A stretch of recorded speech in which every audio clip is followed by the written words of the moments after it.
what is Python actually? If I ask someone what is Python, they say that yes, Python is a programming language. Of course, Python is a programming language, but in programming language, there are some different types of programming languages.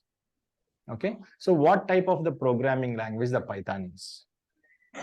So the categories are, if I take some simple example of compiled programming language, interpreted programming language, I can divide any programming language into these two categories: compiled programming language or interpreted programming language.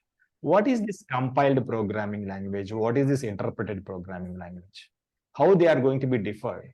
What is the benefits of compiled programming language? What is the benefits of interpreted programming language? We'll see that actually. Okay. So I can, as a definition, the textbook definition is Python is a interpreted, object-oriented, high-level programming language. Okay, if you see here, I am using these three terms here actually. The terms is, first is interpreted, and object-oriented, and high-level.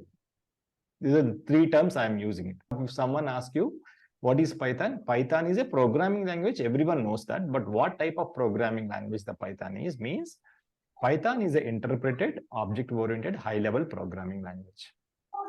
And then the question comes to, what is interpreted programming language means? How it is different from compiled? Which one is better? Which one is bad? Okay, so that we'll discuss now. Okay.